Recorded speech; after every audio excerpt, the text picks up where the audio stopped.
Good afternoon. It is I, Jim Lettuce, your fearless leader. It's about 12:40 on a Wednesday. It's time to do something. So let's hear. So my keyboard died. So you're gonna hear a lot of mouse clicks, and it's gonna be a little bit slower than usual. I guess that means I have to buy a new keyboard. Anyways. I'm Jim Lettuce, broadcasting live from TemporarySpaceStudios. This is... Hold on, wait. No. There. This is hard to do with a mouse. Okay.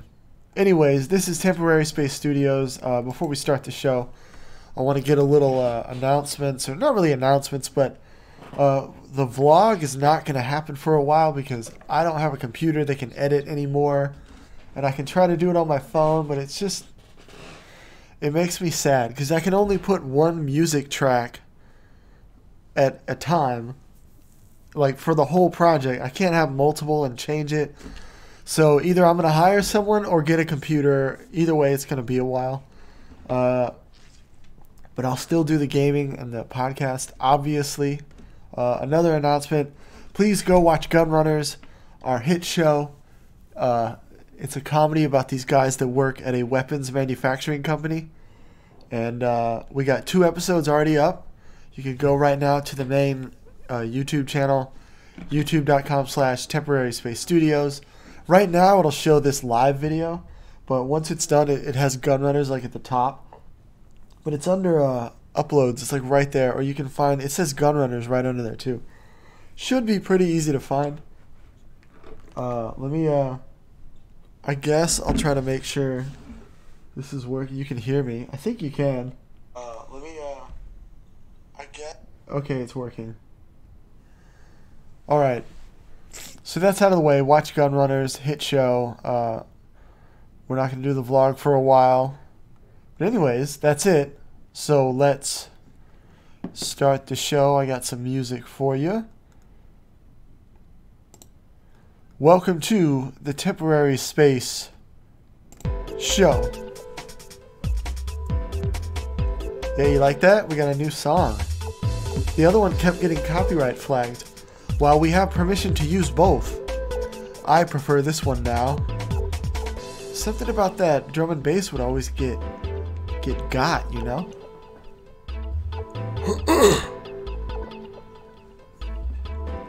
This is episode 16. We're mostly going to talk about, here, I'll give you a little, we're going to talk about CES, the console wars, the MxR situation, Nvidia's new cloud streaming service, and Tem Tem. I'm not sure if I should have did that before, like during the intro music, but whatever. We're freeballing it, okay? I want to get a soundbite of that guy who's like, "Fuck it, we'll do it live." I will find that. Okay, so let's get started. I got some pictures here to move it along. All right, hold on one second here. Wait for this music. Give it 1 second.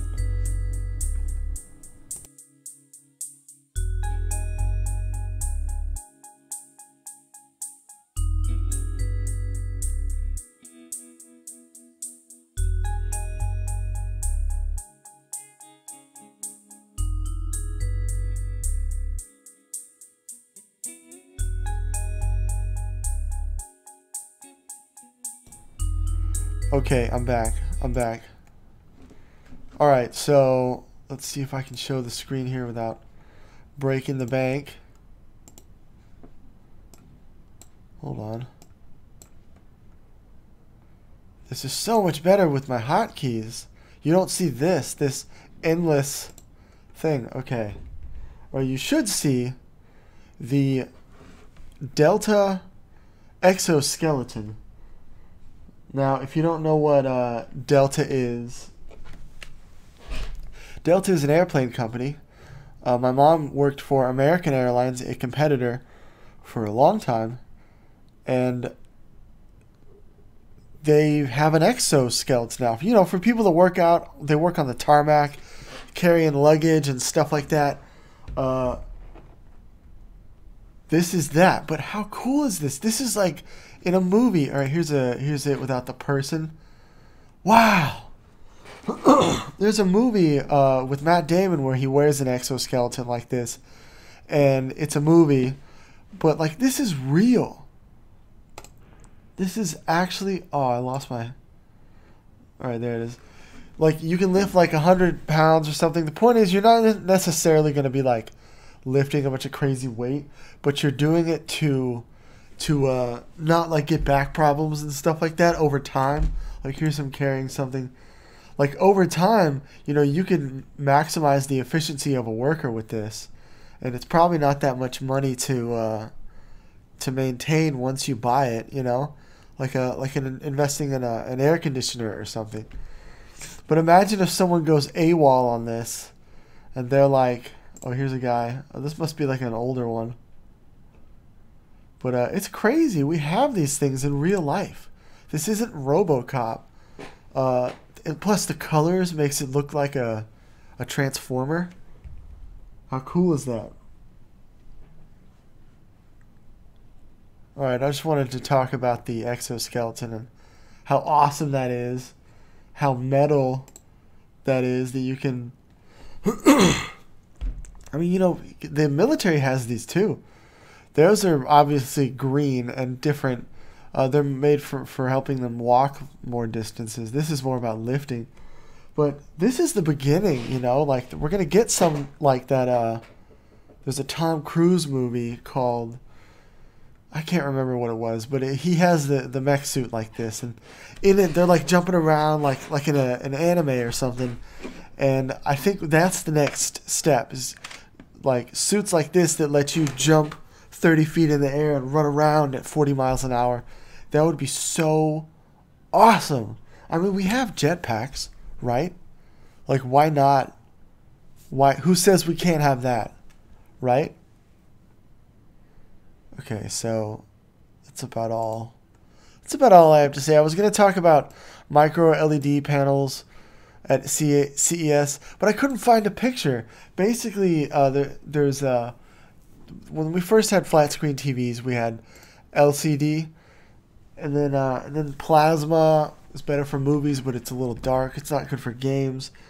And then they came out with OLED, which is really cool. LG does that, I think, and everybody does it now. And then LED is an older technology, but they never really put it in TVs before, I guess. But they've done it, but then now they have like smaller. I don't have a picture, but it's like the idea is that you can make these panels and you can stack them and make the biggest TV you want, and they work in unison. And that also means it's easy to fix when one breaks. Because the problem with big TVs is when a little pixel dies, well, now you got to go get a whole new TV. Or, I mean, who calls a repairman for a TV? Like, is it worth it? Should you just get a new TV? I don't know. So that's about all I had to say about CES 2020. I know it seems like a while ago, but that was in January. So let's do the console wars up. Okay, this is a big update on the console wars, the great war between Sony and Microsoft and Nintendo somehow still, right? Hold on, let me make sure you can hear me. I'm paranoid. I'm paranoid that you cannot hear me. Hold on, let me make sure you can hear me. Okay, good enough. Okay, so a new update has occurred in the great console war of 2020. That Nintendo is not really in. There's rumors that they're making a Pro Switch, but it's not going to come out by the time these boys come out, right? Like, they're both coming out this year. And like, a recap is they came out, or they announced that they came out, and Xbox announced, I think it was like there was a rumor. How did it go? There was a rumor that PlayStation was going to announce, and I think Microsoft was like, "Oh, we better jump the gun," and they announced theirs first, and it's called the Xbox One Series X, hinting that they will have a Series S, even though they came out and said, "No, it's just Xbox," which we'll get into why they said that later. And then Sony announced theirs, but they haven't done a formal announcement. They've done a or did they? They announced a game, and they did an official announcement, but they didn't do like a presentation. Xbox had like a little video of what it looks like. You know what I mean? PlayStation hasn't done that. We don't know what it looks like. We have pictures of dev kits that look really bootleg. But what I want to talk to you about is, okay, the latest update is that Microsoft said, "Oh no, it's just Xbox. You see, we're focusing on streaming services and the brand, and just get on us, because they have where you can get their games on Windows if you buy it on Xbox. What they want is you, as an Xbox, as a Microsoft customer, whether it's Xbox or computer or whatever, and they're leaning in hard on their xCloud service, which is full streaming, which is more similar to the PlayStation Now, not to be confused with the Xbox Game Pass, which PlayStation Now also competes with. If Sony would just get off their ass and try a little harder with the back end, they could kill it. They would kill it. But anyways, Xbox realized that they lost last generation, and they're doubling down on the services part, which is super interesting. Oh, they also said there's no exclusives in the first year. I'm not sure how to feel about that. I think part of it is that they know not a lot of people are going to buy the console because they're expensive. People like me, like even as a YouTuber that streams games and stuff, like I don't have enough money to just buy the new ones right when they come out. I would like to, but honestly, I'm going to milk my PlayStation 4 until it dies. Then I'll buy the 5. I don't know, because I still have an Xbox One S in my closet that I never use, ever. I used it once, and then I put it back in the closet. So, I don't know. But what Xbox is doing is they're going for that long game. They're guaranteeing that they're probably going to lose this generation, but they're going to win the war. Whereas I think Sony, if they don't get their act together with the streaming, they might not. They'll win this generation for sure. So the next 5 years, they're good. But 10 years, 20 years out, that's what Xbox is doing. They're saying, okay, 10 years, 20 years from now, let's see, I was trying to make sure nobody's chatting. I don't get a notification if there's a chat, like in when I'm streaming a game. Anyways, so they're investing in the ecosystem. All right, so let's talk about Sony's strategy. They're still sticking with the winning strategy of no, it's not what I wanted. They're still sticking with the winning strategy of exclusives and traditional console stuff, which is mostly exclusives, and they're making the controller with like more buttons and stuff. I don't really care about that. I think the controller is just fine. If anything, they can make it more like the Xbox controller, because somebody said it on a Funhouse podcast where the joysticks are a little too far forward. They need to be lowered closer to your wrists, just a little bit. That's what Xbox, because on Xbox, your hands rest. Like they rest, and it's easier to move the stick. I don't know how to explain it. But then again, the controller feedback is always more responsive on the PlayStation. It always has been. But I don't know. They're doing exclusives. They have a new game called Godfall coming out. That's the first official PS5 exclusive. And the rumor mill is that Killzone's going to have a game on launch, because they did for all the new consoles. They function as a really good tech demo. But The people that did that, I think, are Guerrilla Games. And then they made Horizon Zero Dawn. And then Horizon was such a big hit. The head of that company, Guerrilla Games, I'm 99% sure he's the head of... I think they made him the head of Sony. Because Sony did a little bit of consolidation, though. Similar to Xbox. Sony recently closed down their Japan division. Well, they didn't close it down, but they merged everything. They used to have like a Europe division and a Japan division and an American division. Now Sony's like, nah, we one division. That's it. The Europe and Japan offices work for the one, America. It's all one. It's not America version. It's everyone. So I don't know. We'll see. I think PlayStation could still lose this generation though if there's like issues with the console. The thing is, Microsoft is going for that hardcore power. They're probably going to have heat issues, especially considering their past with the Red Ring of Death. So I think Sony might win out, because if they're sticking traditional console, they know how to make consoles really good. They're not trying to make of the greatest console ever. They're trying to make I don't know, or the most powerful. I don't know. We'll see what happens. Okay. Now I think it's time as a YouTuber to address what happened with MxR, or MxR Plays, if you were getting specific. I've been watching MxR for a long time, at least a few years, because he has a original channel, MxR Mods, and where he just does mod showcases and reviews, but it's like funny, and he does really good machinima.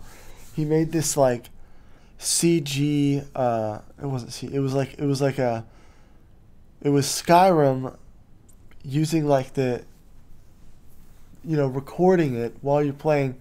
Because like when modders and people like him that make these mod videos, they're really good at moving the camera and setting up jokes with characters, and you can and he's had experience making mods a little bit, just being a mod reviewer, and like he made this thing with, it was a Shia LaBeouf, some song about Shia LaBeouf being a killer that was on like a Broadway play or something, or off Broadway, but then he made like a machinima of it out of Skyrim. I wish I could find a link to it. I tried to find it before this video, but anyways, he's been doing YouTube for a long time, makes cool stuff, and then he added a new channel called MxR Plays, and I think it was once he met Jeannie, who was actually a modder that he met at one point, and then they started dating, and so then he started doing a React channel, but it wasn't really a React channel initially. It was where's a picture of them? Initially, it was I feel like they made like cooking videos and vlogs a little bit, but then they started doing React videos with Jeannie specifically, because she would make appearances, obviously, like in his vlogs, because they started dating and stuff. But like I think this was the first time it was like an official video thing with her in it as like a series, as like, you know what I mean? And so once they did this, that's when I think he blew up. He was already a big YouTuber, but it got bigger and more mainstream, okay? So we have to understand that when you do React videos, you're walking a tightrope, sort of, because like when you play other people's content, you have to have permission of it. That's how it works. TV always dealt with this by having agents, managers, producers. YouTube is like, it's not the Wild West anymore, but it's still not very developed. And so a lot of it is a bunch of amateurs and people doing stuff. And the running joke on television is that YouTubers don't get paid. And they do. They make big money. I know MxR is very successful. People like Mr. Beast and obviously PewDiePie, if he ever comes back. I'm starting to worry he's not going to come back. He said he was taking a break. I thought that meant he's coming back. I hope he's coming back. Even if he made like different content. Anyways, I digress. But the problem is the industry is slowly forming on YouTube, and it's becoming television, for better or worse. And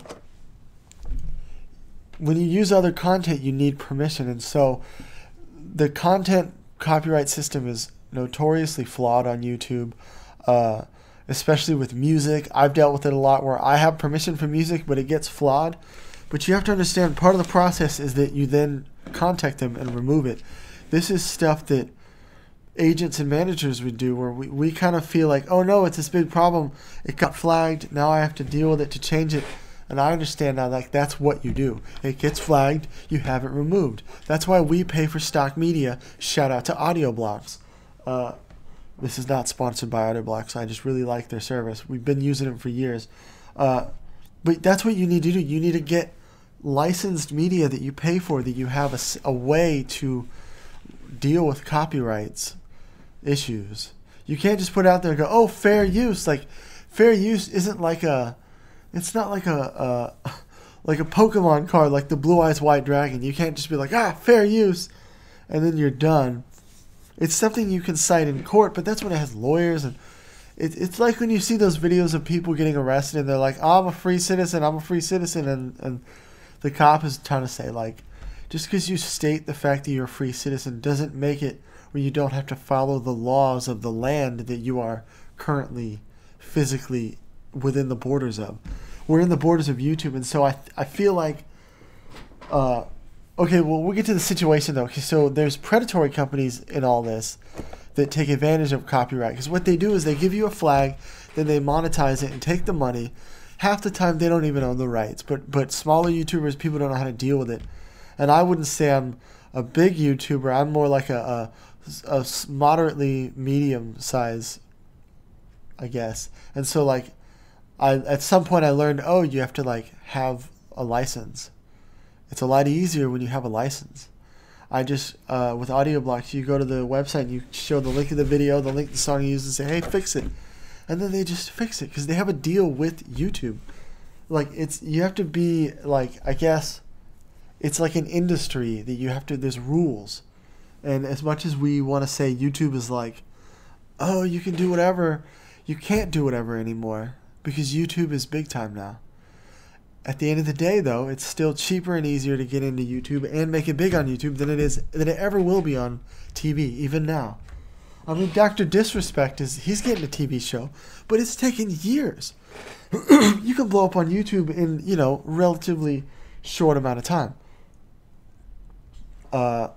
So there was a predatory company that got to MxR and said, hey, you're using our things, here's a bill.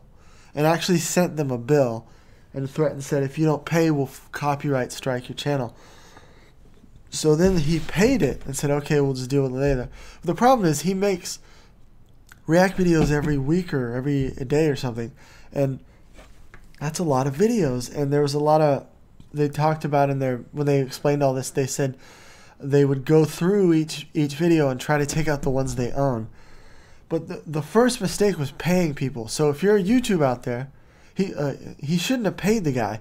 It's extortion. If you're a YouTube out there and someone immediately sends you a bill, do not pay it. And immediately take whatever video it is and either privatize it or delete it. Whatever trouble you're trying to do, it's not worth it. I see a lot of time YouTubers, they're arguing that this and that happened because of fair use, and it's like, you're using their assets. Like when I make Let's Play videos, it's me playing other people's video games. At the end of the day, they can take that right away. They're allowing me to do it. Now, I still monetize it whenever I can, but sometimes music in the game will give me a music flag, not a strike, but a flag, where the company will take the money. And you have to understand that there's all, like, you have to have a specific license for things, because I may have a license with the game company because they kind of do this broad public license. You're allowed to stream under these rules. Don't do this. Give spoilers, stuff like that. So it's like the game company, like Bethesda, might allow me to stream Fallout 4, but let's take a better example. Hitman. The developer is Eidos Montreal, I think. I have a license with them where I can stream it on my channel as long as I don't do spoilers, and You know, they don't personally take away the rights from it. But there's songs that play in the game. And the game company has rights with the songwriters to put the game in the song. But the Temporary Space Studios, do not have the right, do not have a license to playing that artist's song on my channel. You see? And so this predatory company took advantage of MxR, and then they dealt with it the wrong way. And then they made a big announcement about it, and then people like the Quartering jumped on it, and Timcast, and then that's the only way to get YouTube to do anything. And then YouTube fixed it, but then YouTube demonetized their channel. And then they made another video where they're like, "Oh my God, our channel got demonetized." And then YouTube fixed it, saying, "Oops, it was an error." I don't think it was an error. I think they don't like MxR because he does MxR. He does adult mods on his mod channel. And YouTube wants to be mainstream TV. They don't want to be adult. The problem is there's a billion channels on YouTube. I mean, they have adult channels on TV, right? I don't know. I feel like it's just YouTube will purge whoever they want to purge. And so you're supposed to expand on other platforms. That's what I'm trying to do. I'm looking into... The thing is, YouTube is it. It's almost like... I don't know. I don't know where else to put stuff like Vimeo. I might stream on Twitch, but then again, I don't want to stream on Twitch. I like YouTube.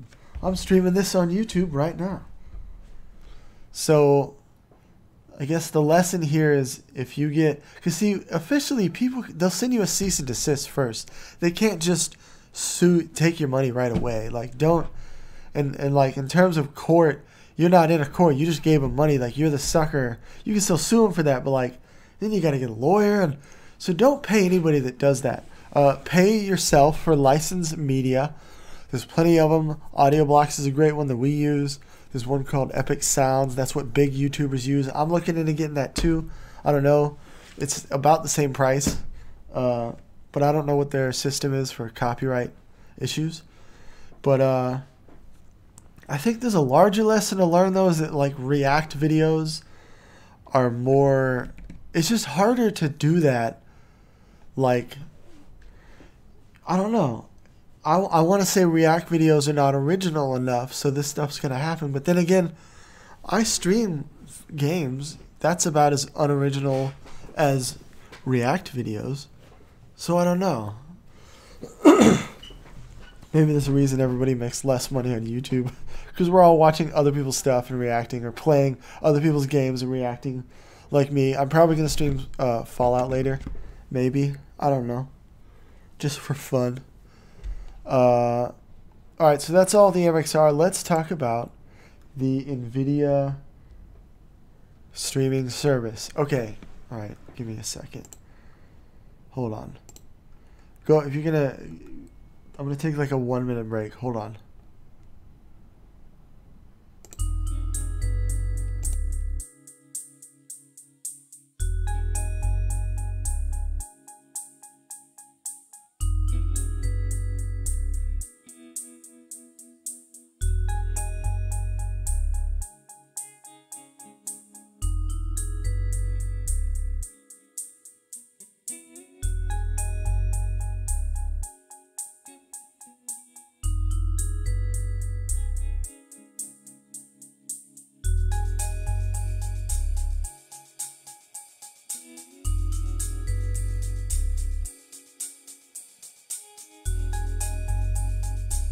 Okay, let's talk about Nvidia's streaming service. Now, Stadia has been out for a while. We all know how that went. It did not go well. They kind of, it's almost like they just launched it without planning it out. Whereas Nvidia has been planning this and doing this very well. What seems to happen is the people that are the most successful with these things are people that are already doing something similar and then just alter it. Like, this is what happened to Fortnite. They didn't do Battle Royale before. It was like this weird, like, survival game thing. And then PUBG came out, and then they were like, oh, hey, Battle Royale. And it blew up. And now I think Nvidia was probably planning this a long time, but... Oh, excuse me. But I think they were also kind of in the right place where they probably didn't think streaming would be that big of a deal. Kind of like PlayStation. But they have an official service that's out of beta now. I think you could always either download games with their Nvidia Shield, which was basically like a little... Here's a picture of that. No, that's not it. This. The Nvidia Shield. Oh yeah, this thing. That I already had. It was like... But it didn't have the controller. It was just this thing. And you could... I think you could download stuff online, kind of like the PlayStation Vita. But there was no streaming service like Stadia, but now there is, and it just came out. It's just announced. I kind of added this last minute to the vlog. I was watching Layman Gaming, and they were talking about it, and I was like, what? Like the video came out like, 10 minutes before I started, setting up to record or whatever. So I got to talk about it. A new challenger approaches. I mean, Stadia dropping the ball. Xbox is going hard. I think PlayStation, like I said earlier, if they get their act together, they could probably win it all. They probably won't. I think Xbox will come in strong, and with their ecosystem strategy, it's going to work out. Whereas Nvidia, I guess it is an ecosystem as well, like Stadia. However, the big difference that they brought up was that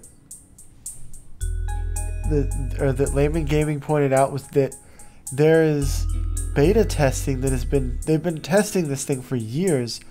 So maybe, like, because part of it was, like, as I remember, I guess it was streaming before. Like, there was streaming part. I remember the Shield being like this, and because they compared it to like phones, and the point is, this works way better and way more reliable than Stadia. I'm not sure. They said something like 10 millisecond delay, 25 different areas. I don't know how fast that really is. I'd have to play it myself. And I kind of want to. I kind of want to try it just to like do it, and stream it on the channel just to see how bad it is. Because I actually have really fast internet, so I want to see maybe it might work for me. I don't know. Because I think there's more factors than that. It has something to do with like your area and the kind of, I don't know how the internet works, but it's not just you plugging into the internet. There's like a hub somewhere, This is why people and companies will move closer to certain areas. But I digress. So anyways, that's the Nvidia Shield. Something like, it's not very expensive. It's cheaper than xCloud, I think. $5 a month, maybe. But I know there's something you get where you pay for an hour at a time or something. Yeah, you can use your own games though. You don't have to buy a new one like Stadia. It's interesting. But you also get games with a library like Stadia or xCloud. But they're saying there's like a base plan where you can play for a few hours. And this is for like the normies, the casuals. And there's, if you're going to play for longer than that, you probably don't need it. But I don't know. I want to play. I think streaming is cool because I like the idea of not installing anything, right? So yeah, that's it for Nvidia. I just wanted to talk about that. I'm very excited about a competitor because it's going to make everything better for us, the consumers. Now, I know I'm late to the game because this happened last month, but we got to talk about Tem Tem. Tem Tem is sweeping the nation. Tem Tem is kind of... It's like when... well, I don't know how to explain it. Nintendo just won't do what everybody wants, and Tem Tem came in out of nowhere and did everything Nintendo wants. It's a monster battle game. It's a Pokemon clone. However, they differentiate it in specific ways, like there's cards, there's no balls. The Pokemon can be bred. The breeding system is different. The battle system is very different. There's a stamina bar, and it's more strategic because there's no... I know with Pokemon it's more of a random, like RNG, where you you might win or lose based on stats, whereas this is more stats but also strategy. Like if your Pokemon pass out, you lose, and there's more stakes, and I really want to play it, except that it's not on PlayStation. So I'll get to where I stream stuff on my computer, but it means I gotta get a whole new computer, and I gotta get like an Elgato and all this jazz, which I'll get eventually, but I don't have any money. So eventually I'll stream this. I want to stream. I really like bright, colorful, saturated games. Those are the games I want on TemporarySpaceStudios channel. But yeah, Tem Tem is, I'm very excited about it. I'm surprised nobody's got sued or anything. There's been no, wait, you can hear me, right? Hold on. Okay, yeah, you can. Oh no, I didn't know my music was playing. Oh, great.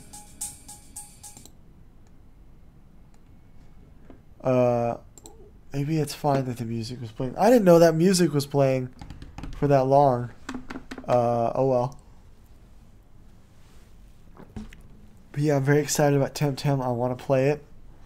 I might just try. The thing is, my computer is crappy. I have like a 3-year-old laptop that barely works. I'm surprised it still streams. Eventually I will have to buy something. I'm trying to. It's expensive. I work at a coffee shop. We're not raking in the dough just yet, but we will. I want to make big movies on this channel. Anyways, I'm not really sure what else to say about Tem Tem. I want to play it. I want to breed Pokemon. And make like a superior Pokemon like Mewtwo.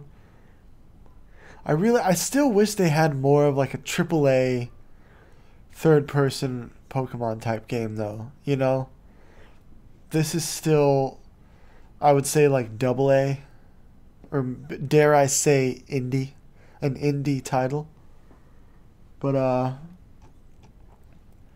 yeah, that's Tem Tem. Here's a good. They have good font. I like their font.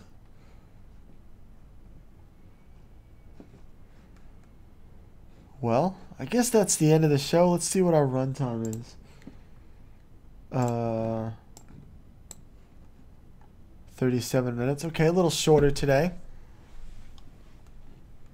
Alright, let's see here. Well, if you've watched this far, thank you for watching. I'm Jim Lettuce.